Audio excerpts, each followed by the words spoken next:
friends, today we're going to be making another candle making video. Got my Turkish coffee pot here, and I started, whenever you see these in the thrift store, or they're inexpensive, you can buy them on Amazon for like $10, but they work perfect because they have these long handles and the pour spout, so I like to have those. This is the Art Mind gel wax for jars. This can only be used in a jar. It doesn't stand on its own because it's like gel. So you can kind of see what it's like. It can be even ripped apart like this.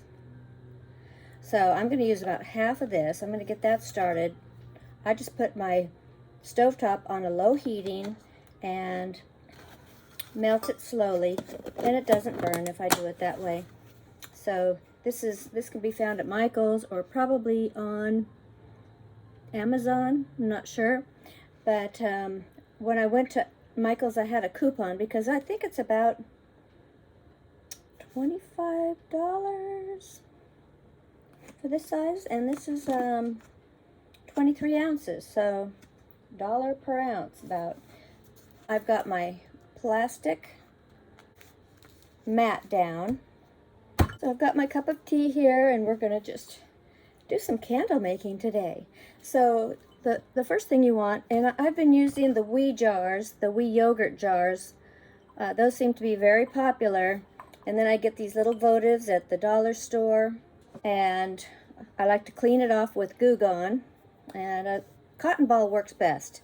But today I've got a little piece of, once you get the labels off, you sterilize your jars. A little piece of paper towel, put the lid back on, and then just sort of clean it up so there's no other residue on there. So once you get those all cleaned up like that, you probably want to go rinse that off. Make sure there's no other residue in your little container. Now the other thing I did, I got these at the dollar store, and these are going to be a little bit larger, which I really like, and a clear cylinder. And then I got these were the candles that I found that actually fit in here. So you want a larger candle that's going to fit about probably a ½ inch to an inch from the top. So you see how that fits, and this leaves like less than a finger's width in there. So what you're going to be putting in there is probably going to be flattened flowers and leaves in this one, because there's not a lot of room around the edge once you get it centered. So keep that in mind. Now these give you a little bit more room to play. If you put that little votive in there, you've got more room in there to put your flowers. You want to make sure that your jars are thoroughly dried once you've gotten all the glue off. Not going to be any moisture when you get ready to do your candles. So today I'm going to put a couple of these. Now I was melting the bottom, and you see these have a little metal bottom, so you can't put these in the microwave. They will probably blow up your microwave. Okay, so there's several different ways that you can do your dried flowers. You can use the microfleur, which is the one that you put in the microwave and flatten them out, and that's an immediate gratification. Then the other one is to put it inside a book and dry it out. Now these are some leaves I have from last year. And I'm doing a Q&A at the end of this video. If you have any questions or concerns about, mold and that kind of thing, I address all of those concerns at the end of this video. Of different things that you can use. Some of these I chose just for the color. Look at that color. A little bit of green, and I'll show you these at the end, and we'll take a look at those, and you can see what may happen to your candles once you've had them for like 2 years. That's how long I've had these. But if you can see that one, there's a little condensation, but the heat will just make that go away. So we'll look at that. I'll light them at the end, and you can see what they do. Before I would just burn the bottom and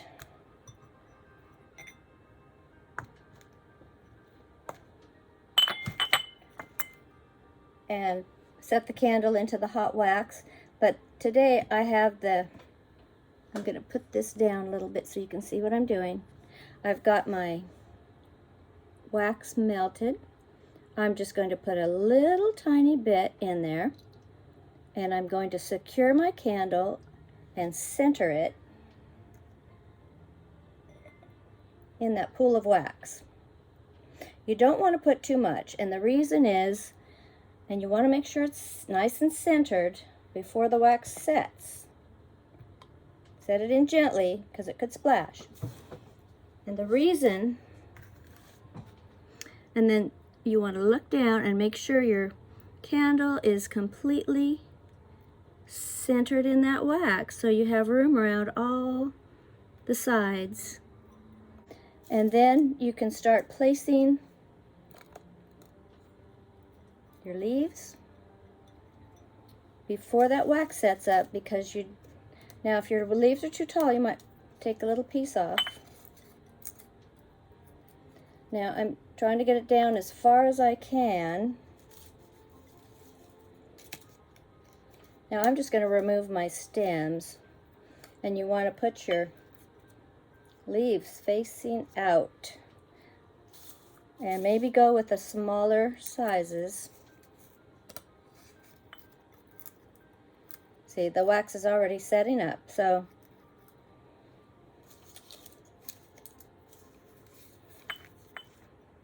I'm going to keep these fairly simple. Just put them in like that. Maybe even tear a couple of pieces just for some color.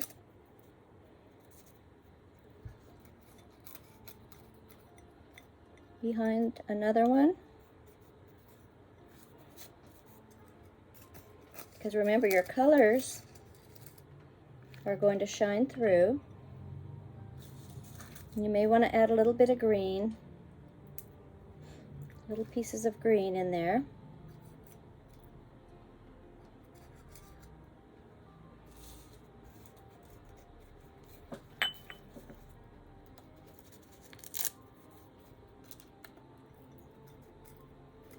And you want to try to push them down below the votive if you can.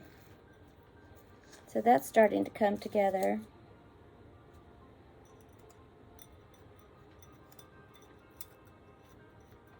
So these bigger candles didn't leave me a whole lot of room to push my flowers down, but there is enough that we can get a nice candle.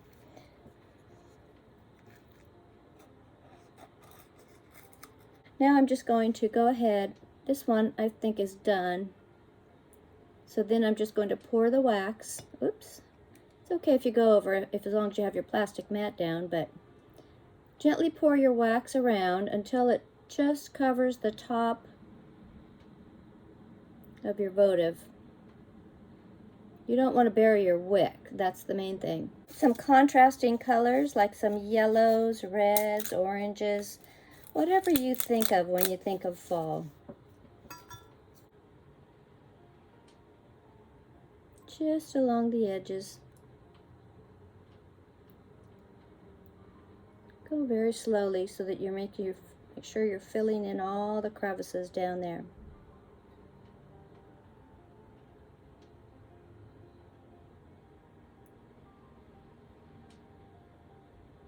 Doesn't require a whole lot of it. Now this is going to probably use up the half of piece that I tore off. And these are ready to use almost immediately.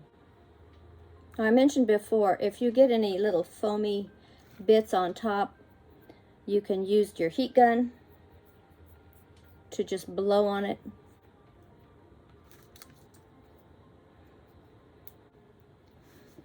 So once those cool, we'll light them and show you how they look.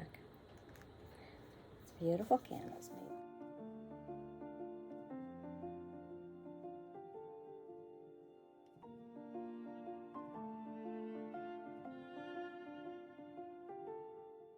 Okay, for these we're going to put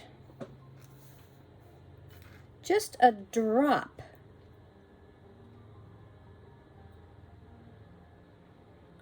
Just a drop of the wax.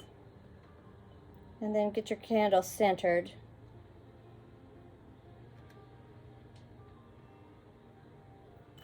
Yeah, because we don't want it floating. We don't want a big demarcation line. Oh, look, the wick fell out. If that happens, just put it back in. Wax is already starting to set up. Just to give you an idea, it's still a little bit, you can still move it around a bit, but that just helps it sort of set up in the middle. So you have room around it to place your flowers. Stand your wicks up.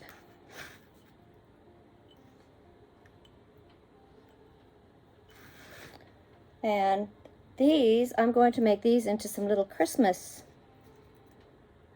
type candles. So I basically have some little green fern-like plants.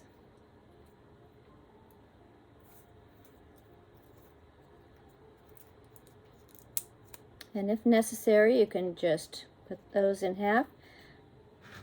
Now these are going lower into the bottom. And I'm just going to put a couple of those around.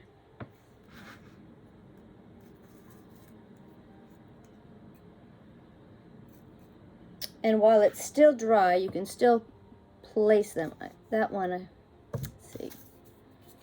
See, I got that one behind the fern. I don't want that to be that way, so I can press the fern down and have it like that.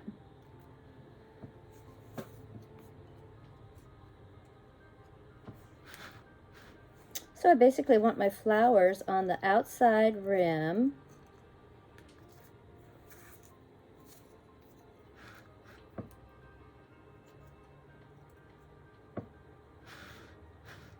And some may sink, so what you can do is put your wax in.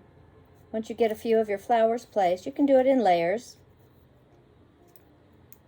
which I think I explained that on the video before this one. You can do it in layers or whatever you feel is most comfortable for you. Or this one. I'm not sure if I'm going to have enough for all three, but we'll see.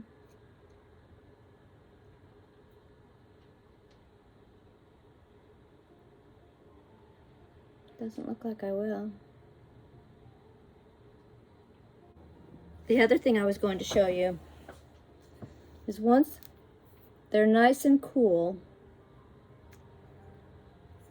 if you want to give it as a gift, you can get one of these little lids, tie a ribbon on it, and give someone that as a gift. That would make a beautiful little gift for at a party. You can make those for parties. Remember, if you don't want this line of demarcation down here, put less wax in the beginning when you're setting your candle up, and you won't have that. Because once that wax sets up, you can't get anything down there.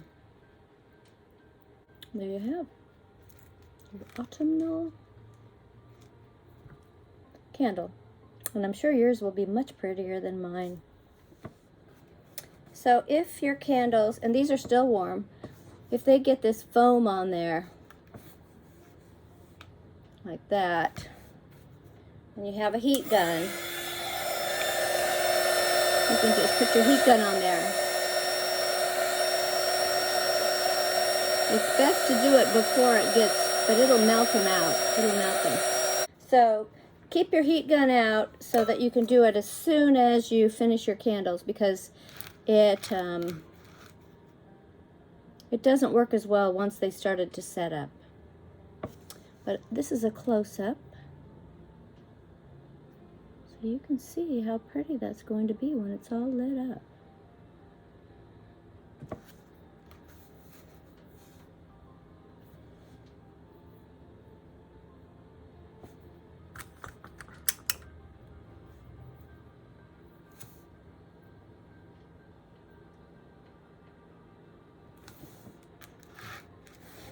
Those will be for Christmas.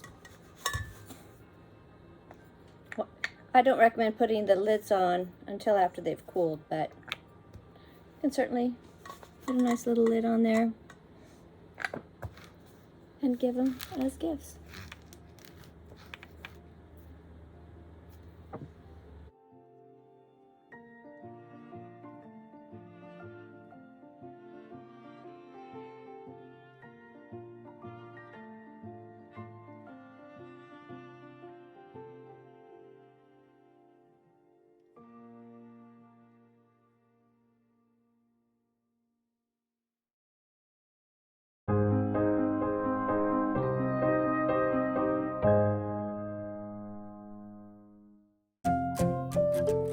Okay, I promised I would show you some that these are 2 years old, and this one has just started to kind of yellow a little bit, and I think it's probably from the color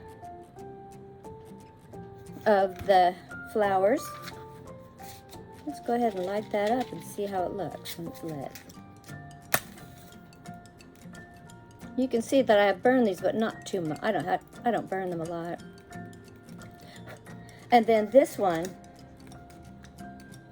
has some white condensation in it, that's normal. Oh, sorry. That's normal to have that happen to your candle. And that can be, you can set these in the oven on the lowest heating and it will probably take that right out. It's just wax buildup. It's not mold or anything. It just comes off easily. But these are 2 years old, and if you still have your candles after 2 years old like I do, then I think, you'll be pretty happy with the way they last and the nice clean burn of your, depending on your votive is how it's going to burn. The wax, the clear gel wax, doesn't normally burn. And you see, now in this one you can see the flower is exposed over here. Like over here, the flower is beginning to get exposed. And it's not really going to catch on fire. I mean, it could. See, if I do that, if I lean into it, it could catch on fire. But your votive is going to burn straight up. And it shouldn't catch your little flowers on fire. But still, do not leave these unattended in a room, as with any candle. So you can kind of see how they light from within. So pretty.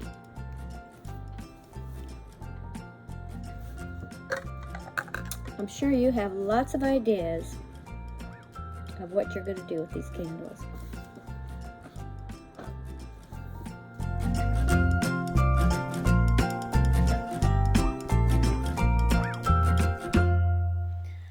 Hi Cottage Mavens! I just wanted to pop on here because there's a lot of questions about these botanical candles, and I wanted to help you dispel some of these doubts and fears that you might be having about making them, because they're very easy and they're very user-friendly. So I'm going to just go over some of the questions that have been put to me and how I answered them for you. So bear with me while I read these. The first one says, beautiful candles, I have a doubt about the botanicals catching fungus or mold in humid climates. What can be done to prevent this mold? Thanks.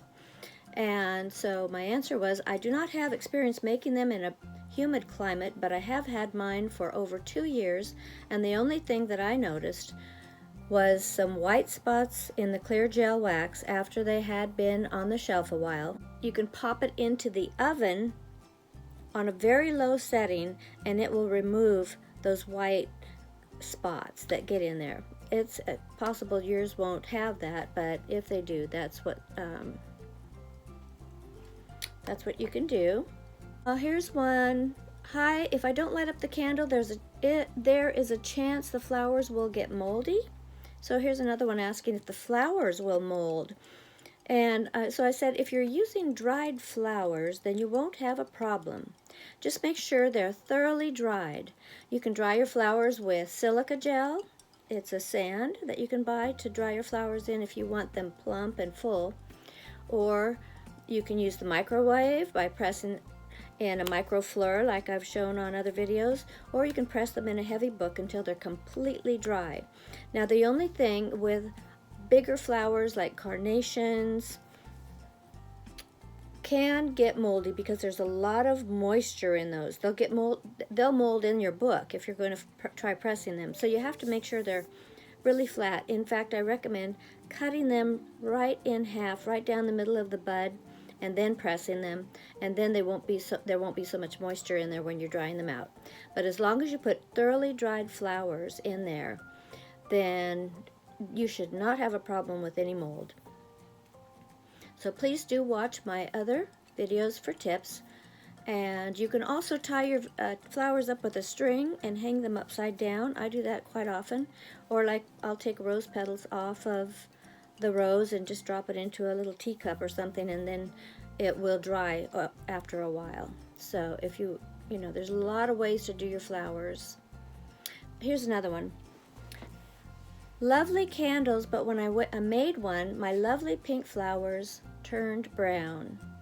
Don't know where I went wrong. Any tips? Okay, so I said I think it's a matter of trial and error. Many of the delicate flowers will change color when mixed with fragrance or some waxes. I stopped using lavender buds for that very reason. They turn brown. And some of the lighter flowers can turn brown, especially if they're a more delicate flower. So you may want to test them out with some of your wax before you put them into your candle. Now, another thing that can turn your flowers brown is if you add fragrance to the wax. So I don't recommend adding fragrance. Some fragrances are worse than others and will even change the color of the wax to a brown. So I recommend using a highly scented votive candle, the center candle, and do not use fragrance in the clear gel wax at all.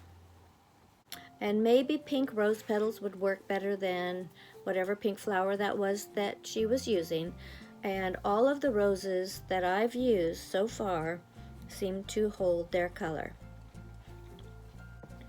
It can be kind of trial and error if you're just trying this for the first time and you don't have a lot of experience with dried flowers.